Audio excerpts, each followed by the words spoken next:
Hello, Facebook Live. How's everybody doing out there on this beautiful Wednesday?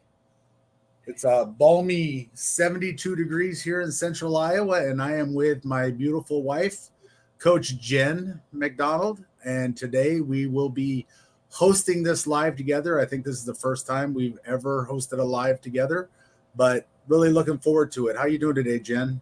I'm good. I am excited that we are hosting our first live together. So we've got a lot of really good information to share, to make some clarifications specifically about VA forms, forms that can be done online, forms that need to be downloaded, can be completed on the computer. Lots of clarifications to make about forms, but also to be able to combine my looks with your knowledge and do kind of a Q&A together.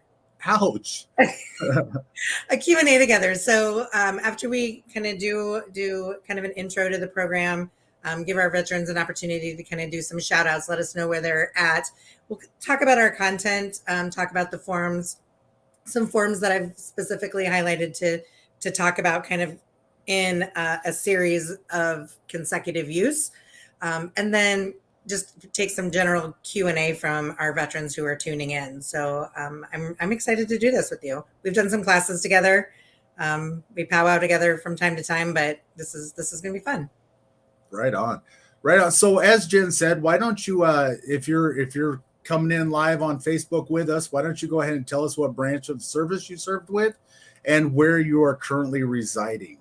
We'll give some shout outs. If you're currently connected with VA Claims Insider and working with a coach, give your coach a shout out too. Just say hi, let us know, again, where you're at, what branch did you serve, and who are you working with if you are already working with a VA CI coach. While our vets are checking in, why don't you tell us a little bit about your background there? All right. So I did serve in the Marine Corps during the first Gulf War. Shortly after I got out with a disability, 10%, there wasn't a company like this that helped me through the process, but I did get to 100% permanent total. I was a high school history teacher and a head football coach at the time. I taught for a little better than 16 years. And then I went to work for the VA, and I worked for the VA for 11 years, 6.5 of that as a rating specialist. And I was also an instructor and taught other people how to be rating specialists. But I'm here at VACI now. I love every minute of it. Every day is an adventure, and I get to work from home with my beautiful wife, Jen. So Jen, why don't you tell us a little about your background? So I am the daughter, wife, and mother of United States Marines. I'm very proud of my family. I have a brother-in-law who also served in the Marine Corps. My stepfather and my father-in-law are both United States Army Vietnam veterans, boots on the ground. And professionally, I've worked in healthcare prior to my time at VA Claims Insider, working to help veterans with accessing care using their VA benefits. So I've always tried to champion for veterans and help them to get what they deserve here in the community, professionally. And now that I've had this opportunity with VA Claims Insider, being able to affect positive change on a daily basis is the most fulfilling professional role I've had. Again, I'm the mother to two United States Marines, one from 2011 to 2015 and one who's currently serving. And that's a pretty fulfilling role as well. So I appreciate the opportunity to be here and be able to interact with our veterans and help to provide guidance and support through the daunting VA claims system on a daily basis. What did they say in the 300? The only thing tougher than a Marine is a Marine's mom. Right on.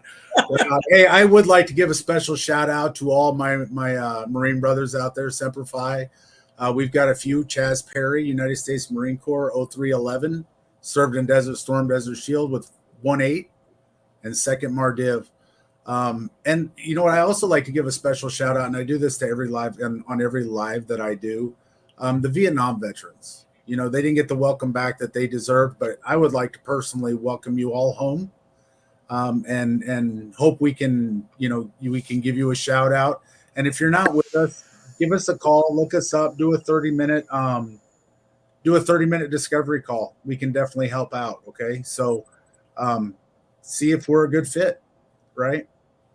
Yeah, we'll talk a little bit about our program as well, start to finish, kind of how our program works. I have one special vet I want to say hi to, also a Marine.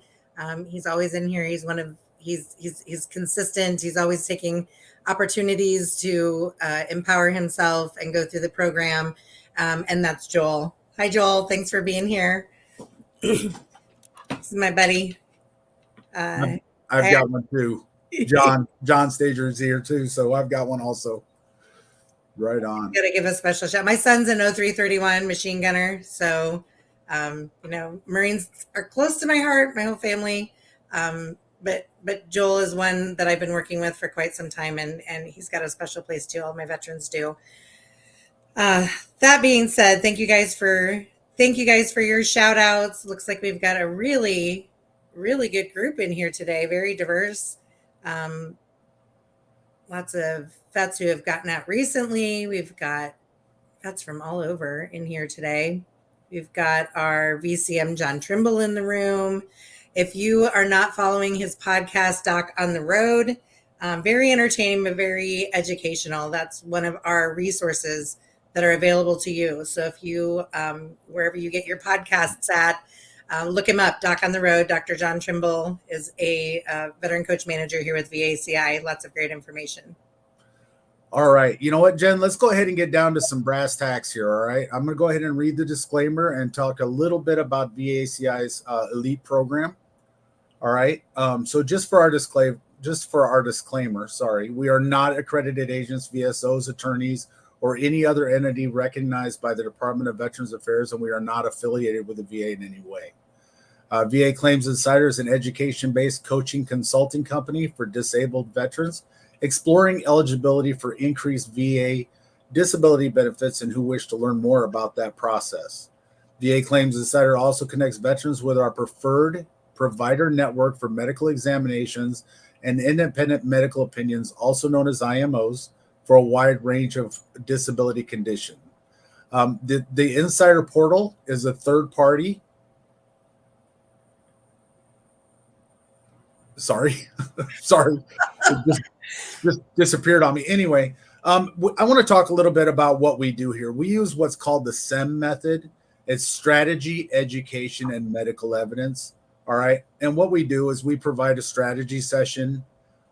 We provide help, or not help, but coaching through the claim submission process. We don't submit claims for you, but we can coach you through that process. It can be a little daunting sometimes, and we'll talk about some of the forms today that you can use during that process. And then we also do a CMP preparation or a comp and pension exam preparation. We also use a lot of VA terminology. Our vernacular is based on the VA's vernacular. So when we're using terminology, if you don't understand that term, go ahead and just throw it in the chat. We'll make sure that we address it, and we'll try to speak in layman's terms when it comes to the VA process and the forms that we're talking about. Okay, we do offer live classes via Zoom. We do 3 times a day. We do mental health preparation classes, mental health exam preparation classes. We do regular medical examination preparation classes. We do coffee with the coaches. We do have a new client orientation that we do. So we offer a lot of educational materials out there also. So kind of got all those bases covered. If you are not a member currently and you want to do a discovery call to see if we're a good fit, go ahead and give us a call. They'll put the number up there that you can call and set up a time to do a discovery call with us. Right, Jen? So ready? Go ahead. Just to clarify real quick about our program. Sorry. To clarify real quick about our program. Again, we're an education and consultant organization. So again, we're not your representatives. We're not doing the work for you. We are partnering with our veterans to walk through the process, development, guidance, strategy. And strategy is very important. So when you're coming to to connect with one of our coaches, with me, with Daryl, or with one of our veteran ambassadors, what you need to do is be open to perspective and open to strategy. We're going to look at where you are currently. Where are you starting? What are you already service connected for? What are your current health conditions? A lot of veterans don't necessarily have their service treatment records already. That's okay. We can start without them and potentially get through the entire process and never even need them. Okay. So we can give you a lot of that guidance on how to get started with the program and help you with identifying where your potential is, and where we can go from where you're already at, essentially. And I like to say we're like personal trainers for VA claims. You're coming to us. Here's where I'm starting. Help me to achieve my goals with recommendations, guidance, strategy, resources. You need to learn the process. And we're not going to expect you to learn it all in one day. We're going through the entire process with you. Your coach's assistant. You're going to have access to our proprietary resources. You also have access to our YouTube channel that's already available to you. Those resources are already available. Our website. And then our live classes. We have 2 to 3 classes almost every day that are live and interactive with coaches and other veterans who are at different stages of the program as well. Those are resources that are available to you. And as we combine all of the resources into our program, it's all to facilitate your success throughout the process. And that's the goal. One team, one fight. The goal is to help our veterans to achieve success, and achieve the rating that they truly deserve. Right on. So in order to do that, though, there are certain forms that the VA requires as part of a claim submission or a part of helping for you to get that disability, that compensation that you deserve legally, morally, and ethically. Okay. Right, Jen? So let's talk about a few of those forms. What do you say? Yeah. So I've kind of put together a list, kind of sequential order of the forms and when you'll use them. Starting with, for those of you that are already veteran clients of VACI in your insider portal, one of the first steps is to submit an intent to file. These can be done in different ways to access this form. So without actually taking pen to paper, you can do an online application and access through. All of these can be accessed, by the way, by searching va.gov and just typing in the form number or the name. So for the first form is your intent to file.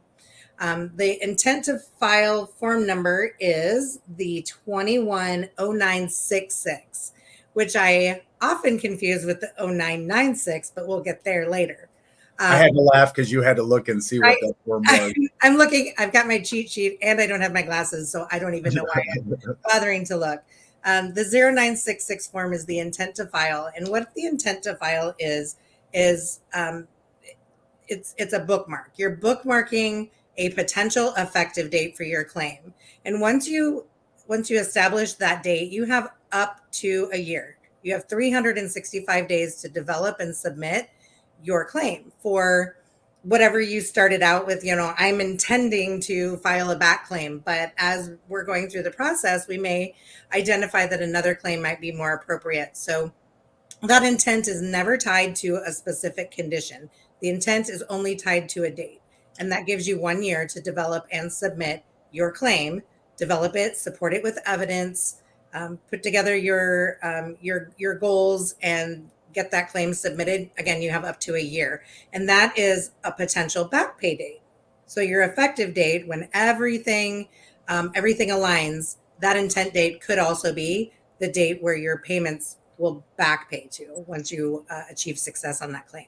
Right. And just for a little clarification, I know it's supposed to be a year, but I always advise 364 days, because if you're doing it on that 365th day, it all really comes down to when they date stamp it or when they time stamp it.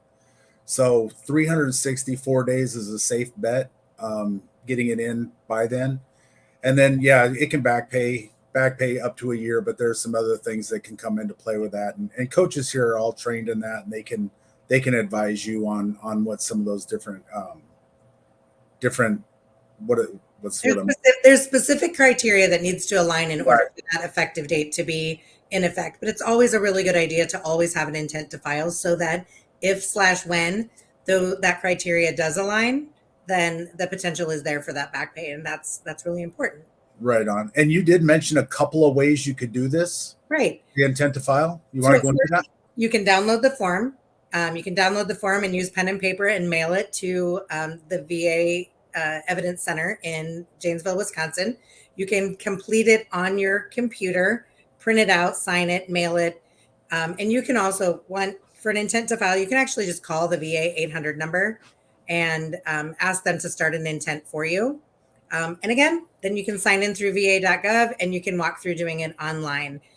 You can fill out the 0996 online, or you can start a 526EZ, which is the next form we're going to talk about. You can start a 526EZ or a supplemental claim, which is a 200995. And all of those will help you with starting an intent to file.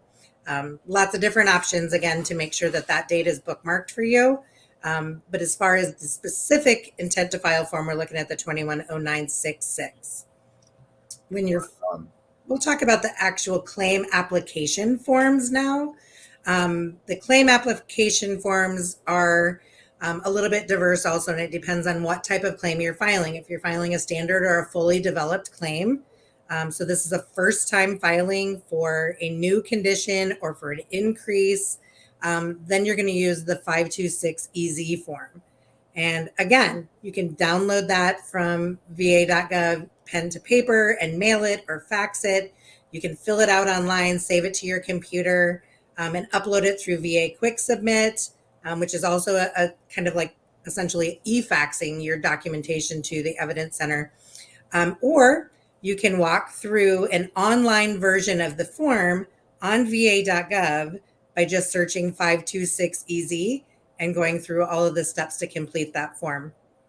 And it's been my experience on that, Jen, that going through va.gov is probably the easiest way. It really simplifies that form. It really breaks it down and it gives it to you step by step. Back when I worked for the VA, we used to get a lot of paper copies of that 526EZ. And number one, with va.gov, it's always an updated form. It's never an outdated form. So, you run that risk of doing an outdated form if you're doing it in paper. So I always, doing it online through va.gov is probably the most efficient and proficient way of doing it. And that way you're ensuring that you're using the proper form, and it goes directly to Janesville. Once you hit, I've read and accept the privacy policy and submit, then it goes directly to Janesville, Wisconsin, the upload center, so they can start working on that right away. We talked about the 526EZ. Did you want to go into any more detail about the 526EZ? I think just in general for all of the forms, I just want to clarify it's important to read everything.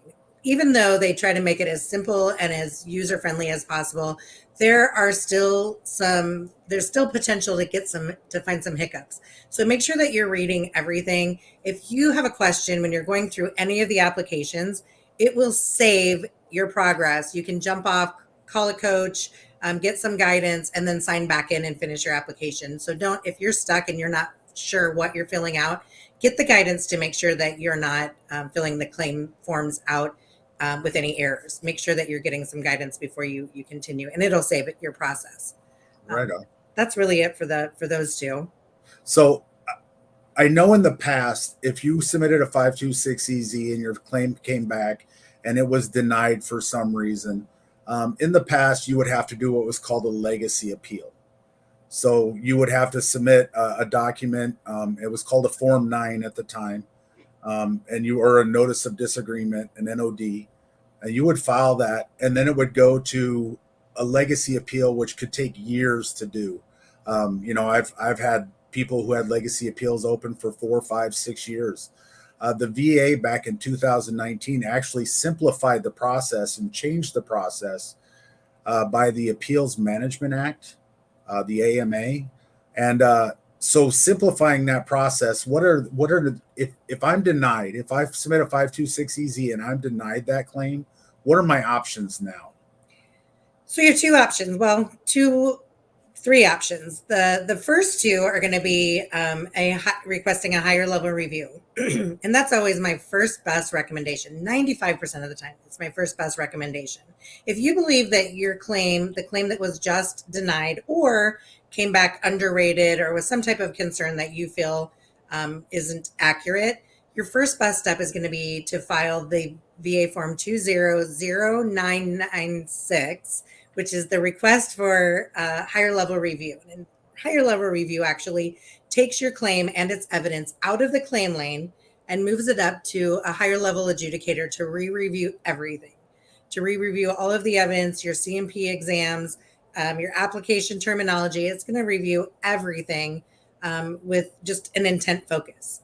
And you also have the opportunity when you file this claim option or this review option to get on the phone with the individual who is reviewing your claim and identify your dispute. One key important key note with regard to this appeal option is that you cannot add any new evidence. You're only having the previously submitted evidence re-reviewed. You can also ask for an HLR, we call it an HLR, to re-review a supplemental claim as well. So if it's not your initial review or a 526EZ, they'll also do an HLR on a supplemental claim. So any new claim that's filed, if you disagree with the outcome, you can ask for a higher level review of that claim. This is also the best appeal option to maintain that original effective date. So it's a continuation of that 526EZ or that supplemental claim. So once the HLR is done, the ball kind of hits the floor as far as that effective date. But that is your first best, usually your first best option after you get a decision that you don't necessarily agree with. So you're saying with an HLR or a higher level review, I can submit that 0996 and I can have a senior level rater take a look at my claim, do it's called a de novo review, where they go back and review your entire file, and they can potentially change the rating decision from either a denial, or if I feel like I'm underrated, they can change that for me based on the evidence of record. Absolutely. There are two potential outcomes. One is that they can confirm and continue that original decision and make no changes. Yep, we agree that this decision is accurate. This is, the evidence supports the rating or the decision that you received. Or they can make a decision that will increase, that will overturn the denial or increase a rating if you feel you're underrated. And this form can also be done online. We can walk you through, provide guidance on how to complete this online form. This can be done pen and paper, all of the same options for an HLR form 0996. Right on. So what if I want to submit more evidence? What if my claim was denied, but I have new evidence, new and relevant evidence that I want to submit as part of my claim? What do I do then? So that's going to be a supplemental claim. And when you get a decision, in every decision letter, the VA shows their hand a little bit. They're telling you exactly what is missing. Why were we not able to approve this claim? What's missing? What do I need? One of the three pieces of the Kaluza triangle, which is a whole nother class. But they'll let you know that in that decision narrative. And when you have that evidence to add to your claim to get that condition reconsidered, that's when you're going to submit a VA form 200995, which is a supplemental claim. And a supplemental claim is your opportunity to submit, and it's required in order for this to be an applicable claim, is new and relevant medical evidence. It cannot be evidence that was previously submitted and considered with any of the decisions related to the same condition. New and relevant evidence. It can be a newer updated diagnosis. It can be the most recent visit that you've had related to the complaint severity of your condition. It can be a buddy letter or a personal statement. It just has to be something that has not been previously considered with regard to this condition. And that's considered the new and relevant evidence. For supplemental claim, also, you can do this online at va.gov. Just search supplemental, or you can download that VA form 200995. And when you're submitting, you'll also add that new evidence either in the mail to VA Quick Submit or upload it directly to your claim application as you're going through it at va.gov. So I just want to kind of point out too that you keep saying new and relevant information. So that means that if I'm submitting a supplemental claim, I want the information I'm sending to be associated with that claim. So if I'm claiming a knee condition, I don't want to send in records for mental health and expect the VA to reopen that claim. I want to send in records concerning my knee that are new and relevant, things that the VA hasn't considered before as part of my claim. So we've given the 0995, the supplemental claim, the 0996, the higher level review claim, and the 526EZ. So those are the three best ways to submit a claim, right? Right. There's another appeal option, and that's kind of what we just kind of call our last ditch effort. And we tend to recommend going through the HLR and supplemental and to find your success there. But we do, and I'll just touch on this real quick because this is just usually a one-off.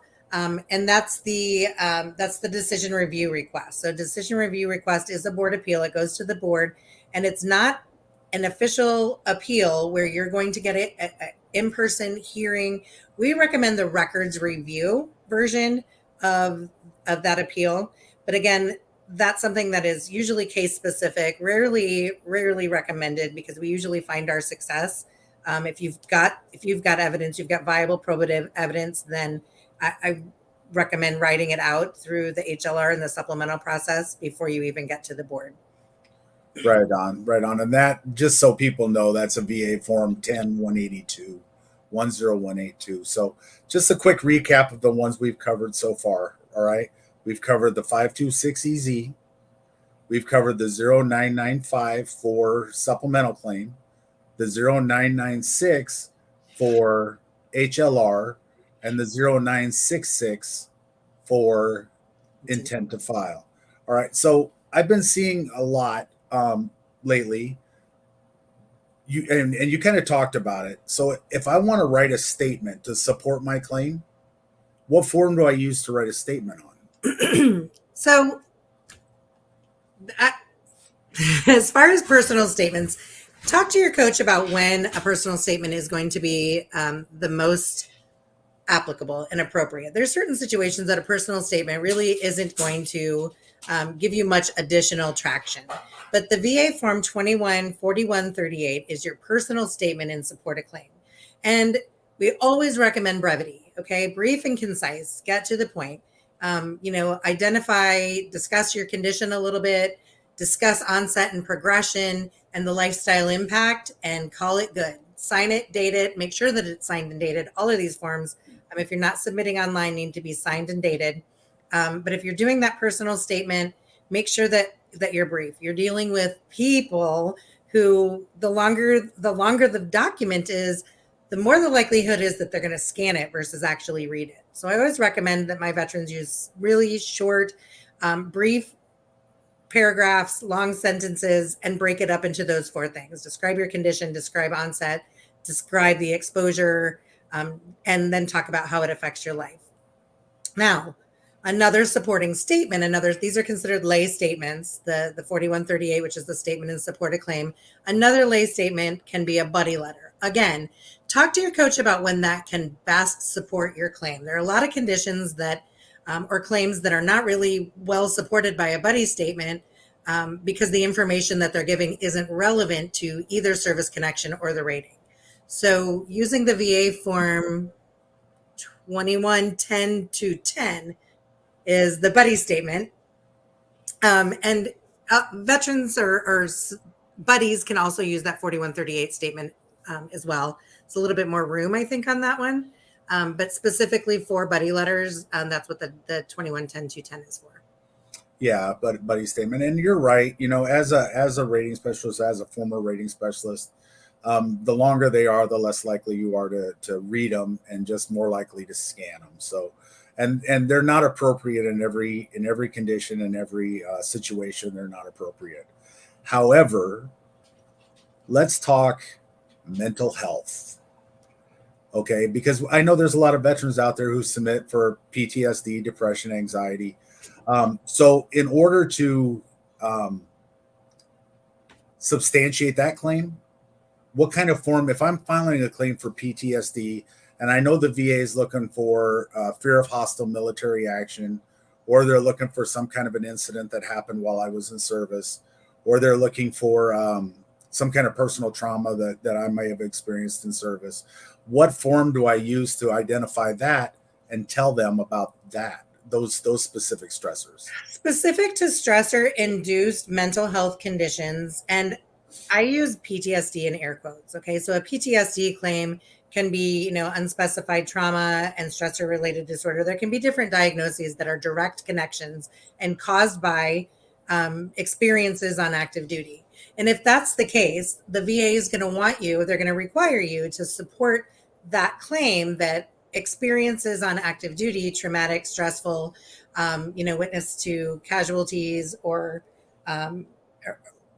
certain, crashes, things that you're involved in or witness, they're going to ask you to substantiate that by submitting a VA form 210781 with regard to specific incidents, or if it's related to personal trauma, it's going to be an 0781A.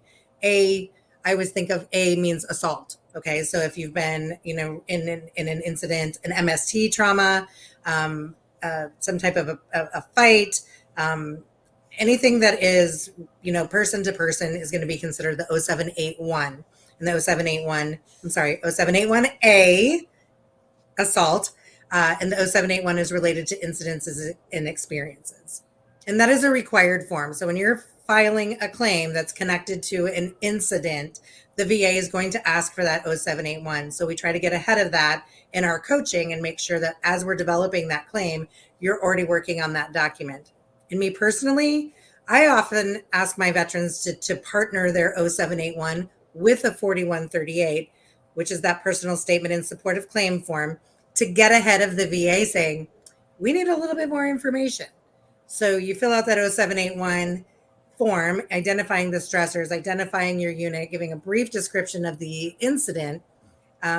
Commonly, our veterans are going to get a letter from the VA saying, we need more information to support these incidents. So to get ahead of that, I ask my veterans to go ahead and put together a 4138 and just kind of give a little bit more backstory on those incidents. Right, and that's not a bad idea. So what does the VA do with the 0781 or the 0781A? They will actually go, and this is a very important part of this. So when you're filling out those forms, you have to make sure that it's a verifiable situation, especially the 0781. You have to make sure it's a verifiable situation. So once you submit that 0781, your PTSD stressor verification form, the VA will then go to a place called the Joint Services Record Research Center, JSRRC. It's a mouthful, but they will go there to verify that stressor. So if you don't have a combat medal, Purple Heart, CIB, CAB, CAR, you don't have those kind of medals, you need to fill out that 0781. They're going to ask you to put it in a 60-day period. All right. And that's for PTSD combat or PTSD non-combat. The 0781A assault, as Jen says, that is for personal trauma or MST. So make sure you're filling out those correct forms. Okay. So those are two very important forms when it comes to a mental health claim. All right. Anything else on those, Jen? No, I think we did a good job covering. Now, I was looking in chat and I just want to throw, before we get to actually addressing the questions in chat, I want to thank Tanya for skipping alongside of me and typing in the form numbers and the clarification.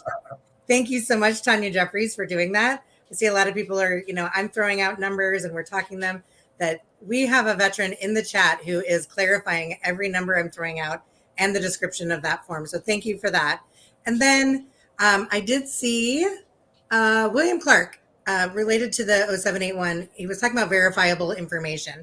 So with regard to stressors, they're looking for both information that can support clarifying or verifying those incidents. So yes, a lot of times a newspaper article can help with supporting that.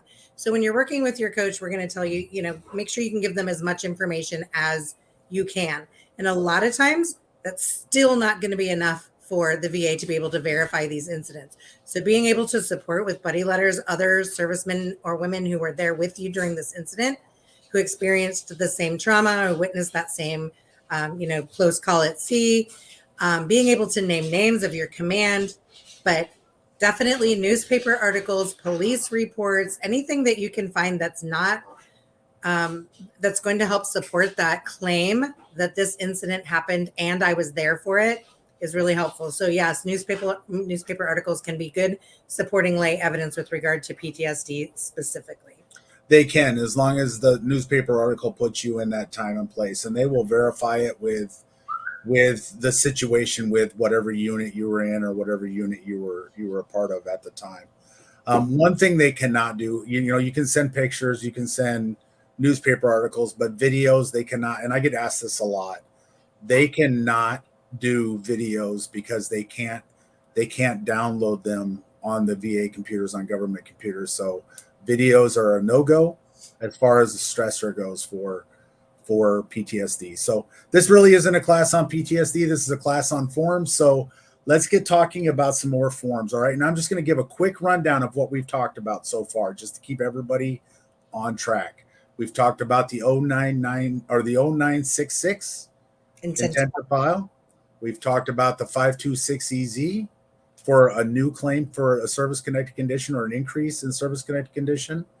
We've talked about the 0995 supplemental claim. We've talked about the 0996 HLR. We've talked about the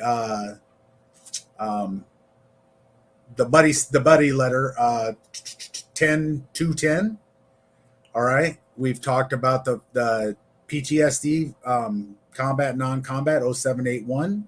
We've talked about the PTSD MST personal trauma 0781A. Right. So Jen, what I've been seeing a lot, I've been seeing, let's say a veteran gets a 70% rating for their mental health claim. The VA has been sending a form to them for individual unemployability. Are you familiar with that form? So, you know what? I'm going to be honest. Typically, when we're doing the application, if we're doing an application for TDIU, which temporary disability due to individual unemployability, we're doing that as part of the 526EZ. So I'm not doing that specific form. We're just going through the steps as it pulls up in the 526EZ. So you can throw that form number out, and then I can clarify the TDIU. Right. It is actually called the VA Form 21-8940. Now, it doesn't, just because the VA sends you this form, it doesn't mean that you actually qualify for TDIU, which is temporary 100%. I'm sorry, it's 100% due to individual unemployability. Okay. And keep in mind, there's a difference between being unemployed and being unemployable. Exactly. But the VA will send you this form, and we do see this form quite a bit because veterans meet the scheduler requirements. That form, the 8940, if you're working with a coach or you're working with VA Claims Insider, make sure that you're talking to your coach about it before you fill it out. There are income requirements for that. So, and you do have to specify what condition is making you unemployable.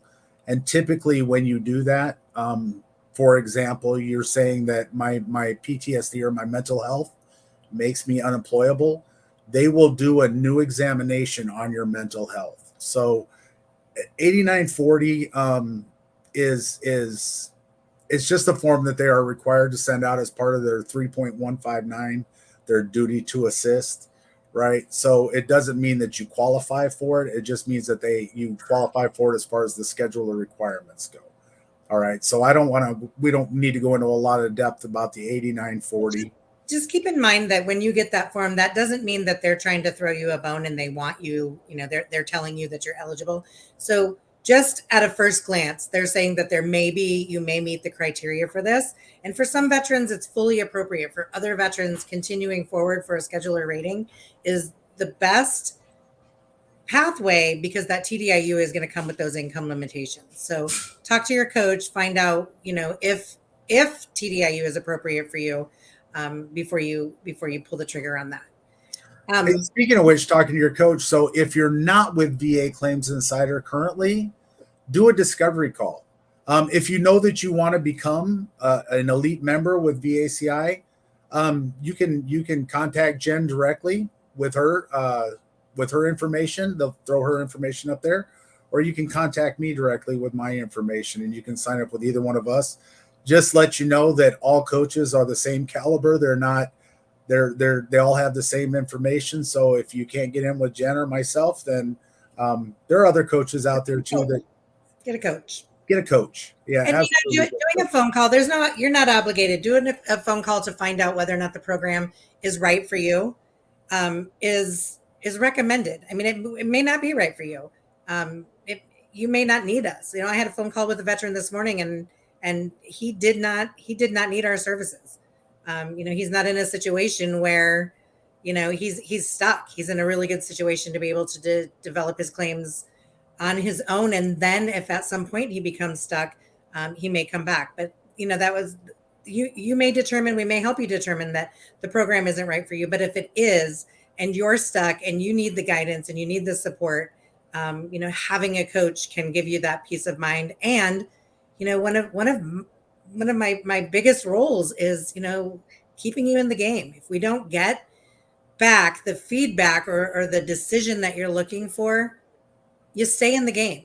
All right. We're going to keep you focused, and we're going to give you shots of tenacity. Okay. You're going to stay with it, and you're going to keep moving forward. If there's evidence to support it, there's a good likelihood that you'll find success. So just stay in the game. And if you need a coach to help with guidance, to help with that shot of tenacity, we're here for you. That's what we do. Yeah. And I just want to remind people that we are a coaching consulting company. All these forms we're talking about, we do not fill out these forms for you. We do not submit them for you. We can coach you through filling them out, and we can advise you on the ways you can submit, but we cannot fill these forms out for you. We do have a couple more forms, and we're getting a little low on time here. So let's talk a little bit about personal treatment records or private treatment records. All right. So if I have private treatment records and I can't get access to those private treatment records, how can the VA get access to those? So that you can fill out a form. It's the 4142 or 4142A. And when you identify or submit private medical records to the VA through one of your applications, the supplemental claim or the fully developed or standard claim, then they're actually going to send you that form and ask you to complete it, sign it, send it back to them, and they're going to reach out to your provider. Now, if you're filling out the 526 EZ or the 0995 online, you can actually check that box and complete that release proactively as part of the application. But a lot of times, if you identify private medical records but haven't identified, yes, we can get your medical records for you, they're going to send you that form. It slows it down a little bit.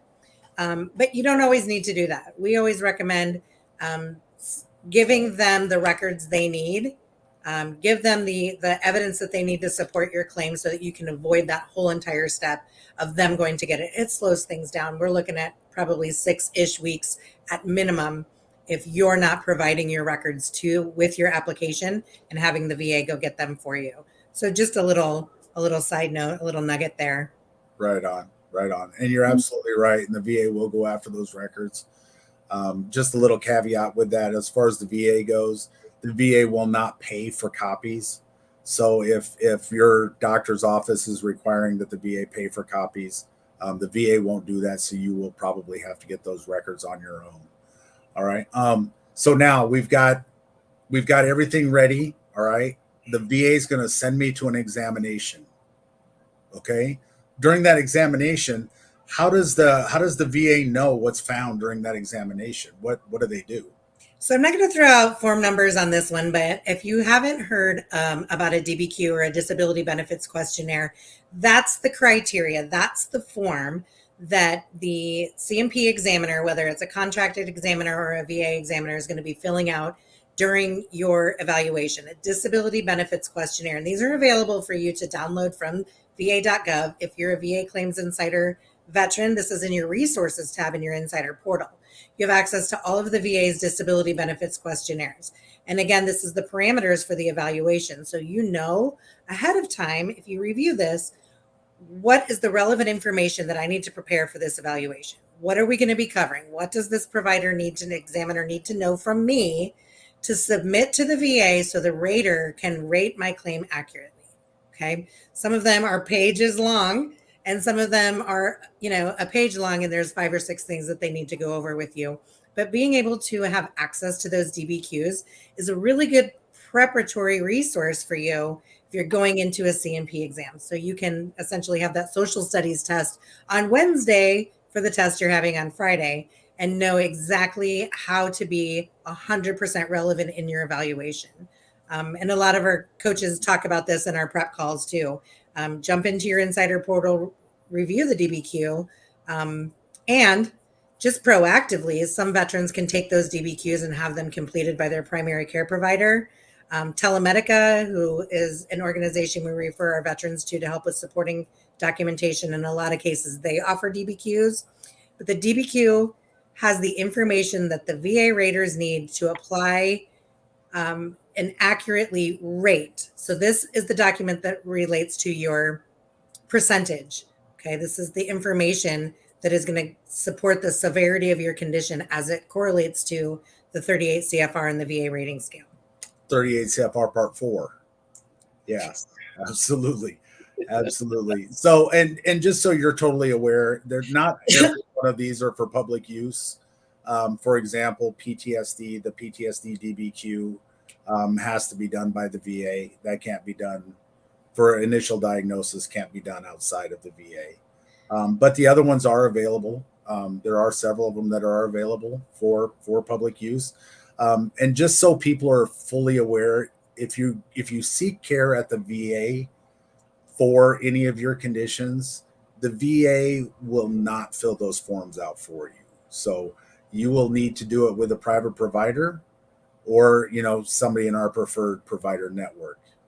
Independent providers like Telemedica will do questionnaires. They'll be able to help you out with those. My best recommendation is always, a provider that you have seen. The continuity of care helps to support those documentations, but those are one-offs also that we'll talk about in our strategy sessions.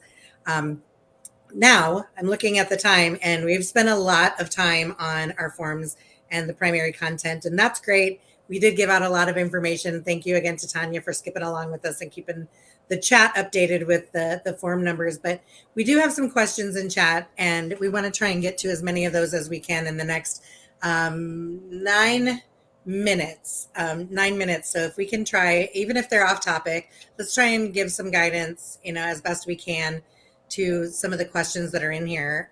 We'll scroll back and just kind of look at the ones that we've got. By the way, shout out to our team in the background. We've got Genesee and Geraldine back there that are helping us with seeing everybody's comments as they're coming in, throwing things up on the screen. So they've got some notes going back and forth with us while we're chatting. And we're going to try to get to as many of these as we can. Just know if we don't get to your question will be answered after the live has ended. So you will get an answer back for your question. We're just going to address some of them now that we can definitely address. There was a question early on, is this going to be recorded? And our Facebook Lives are always archived and added to our YouTube channel. So you can go back. You can go right back into VA Claims Insider or the VA Claims Insider Mastermind page and watch this immediately after we're done. But it'll also be added to our YouTube channel within a week or two. So this, yes, it is being recorded and it will be available afterwards. Right. Do you see any questions you want to pull out there? Actually, yeah. Everett Robinson. Hello, all. Can a psychiatric nurse practitioner complete a DBQ for combat-related PTSD? The answer to that is no. No, only the VA can fill out a DBQ for initial diagnosis of PTSD. After that, you can have, you would prefer to have a board-certified psychiatrist, psychologist fill out that form. Having having a nurse do it may still get you an examination through the VA. So I would advise that for an initial PTSD claim, no, they can't fill it out. After that, if you have a psych doctor that you're seeing, have them ask them if they'll fill it out, and then you can submit it as an increase, as part of an increase. Okay. Ricardo Almazan, I came in late. Can I get a hold of someone who can help with a claim? I'm in a process of claiming something that's recorded during service but never claimed. However, I'm in the Philippines right now. So, Ricardo, we work with veterans who are all over the world. We are, we're scattered throughout the U.S., but we work with veterans who are all over the world, and we can definitely connect with you and give you some guidance on how best to develop and support your claim. We have veterans who are all over the world submitting claims to the VA and successfully going through the process. So it doesn't matter that you're not stateside. We can give you some really good guidance on that. So definitely sign up for a discovery call, reach out to Daryl or I, and we can help give you some guidance on going through that process from right where you're at.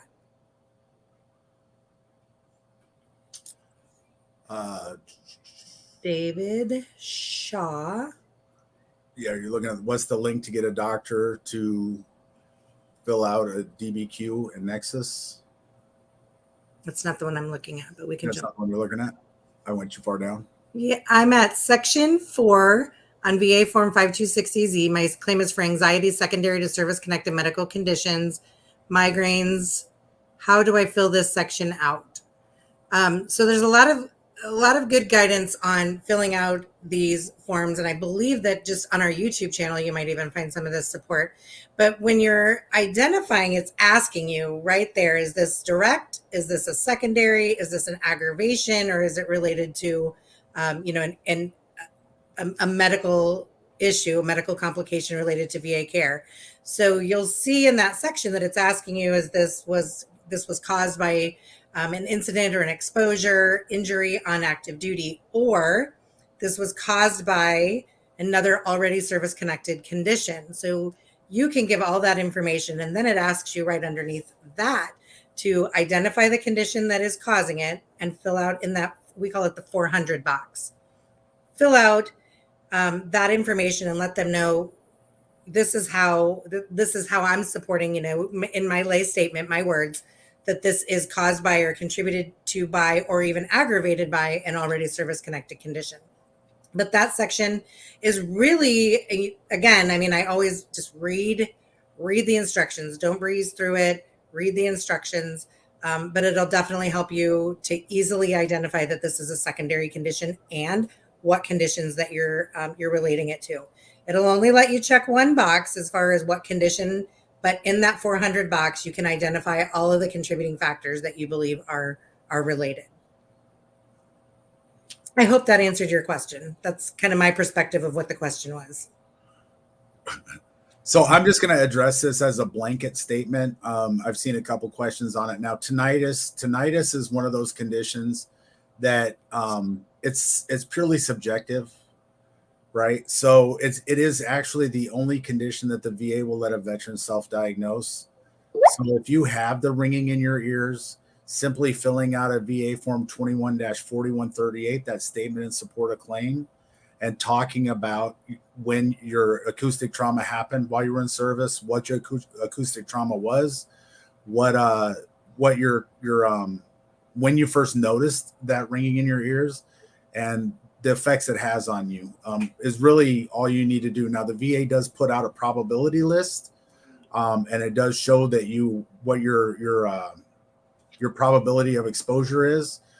And I think I did it in a video before, where if you're like an 0311 Bravo combat engineer, those kind of things, those boots on ground pounders, grunts, it gives you the probability of your exposure to noise. So the higher your probability, the more likely you are to get service connected for that. So simply a 4138 talking about your symptoms, your acoustic trauma, should be good enough as far as the tinnitus goes. It's really remarkable. I always comment on this, how it's remarkable how many people who are so so obviously appropriate for tinnitus that are denied. We've got so many, artillerymen, so many people who are, gunners in a tank, people who are, just so clear, Flightline, employees that we've got, or employees, Flightline. I worked on ground air missiles, and I was denied tinnitus. Denied. Yep. It's always astounding to me that people have been denied, but we have a lot of good luck with going back and putting together that personal statement. Those 4 pieces: describe the condition, identify when, to the best of your recollection, when did the ringing in my ears first start, and then it's been recurrent and chronic ever since. And what was the exposure that caused the acoustic, my gosh, words are hard today. Holy words is hard. Acoustic trauma that resulted in the ringing in the ears, and how does it affect your life? Is it contributing to headaches, sleeplessness? Just that brief statement, sign it, date it, and that is enough to get you a CMP exam. Go in and really regurgitate that personal statement, and you can have success. We see a lot of success there. And, without calling it a gimme, tinnitus should be a gimme. But, we just see people that are really fighting and just regular denials for tinnitus when it's so appropriate. We have about 3 minutes left, and I really want to address Brian's new book. You Deserve It, 2nd edition. All right. Do you have the information on that, Jen? Oh my gosh, I've got 9 of them sitting in the other room. Yeah. So if you saw this, it's Brian's deep dive into every federal benefit, state or federal benefit that's available to veterans. So not necessarily medical and not necessarily VA, disability. This is benefits in general for people who served our nation. Okay. And it's just a deep dive, very comprehensive, great information. And this is the second version of this book. I was actually out at the Iowa State Fair on Monday, meeting with veterans, lots of veterans who are already connected with VACI or have already had wins. They've come and gone. But meeting with them, talking to them, and sharing Brian's book, a lot of them already had it. So I'm out there with, armloads of these books, and people are like, I already have it. Thanks. If you don't have it, you can go to Amazon and order a copy of it, or you can do the free download that's showing on your screen right now. Yep. I just wanted to get that out there, but I do want to address one more question, and that's Teresa Wimbley. Teresa's asking, I was sent to an outside podiatrist by the VA. My outside podiatrist is willing to do the DBQ. Can I rely on it? Anytime you have a provider that's providing you care, continuity of care, like Jen said, they can fill out that DBQ for you. Be advised, though, that if the VA sends you for an examination, even if you've submitted a DBQ already, that disability benefits questionnaire, the VA sends you to an examination, you need to attend that examination. All right. Failure to report for that examination, even with a DBQ from another doctor, can result in a failure to report and a denial. So if you've submitted a DBQ to the VA and they set you up with an exam, I always advise you call the VA and you tell them, let them know that you submitted a DBQ as part of your fully developed claim, and ask them if the exam is necessary. Okay. Chances are they'll still send you to that examination. Do not miss that examination. And I really wanted to get that out there. It is 12 o'clock. Jen, we could go on for hours on this topic, and this conversation has been great. Our first time working together or doing a Facebook Live together. Right. I've loved every minute of it. It was fun. You guys, thank you so much for all the great questions. We do apologize that we weren't able to get to your questions, but like Daryl said, your questions will be answered. You'll get notifications since this is a Facebook Live. We'll have people going back in addressing each of those questions, and you'll get a notification on your Facebook that your question has been answered. And please, questions, reach out, get with a veteran ambassador, do a discovery call, reach out, request a call with Daryl or I. We just want to do our part in helping you to get what you deserve. Daryl or me. Me or Daryl, actually. That's the mission. The mission is making sure that the veterans are successful. They're being taken care of. We don't want you to be underserved. We don't want you to be underrated. And we don't want you to be stuck in the daunting process. that's why we're here. Absolutely. It's been a pleasure, Jen. It always is. See you at lunch. Yep. Have a great day or not. The choice is yours. Thanks for being here, guys. Good luck. No,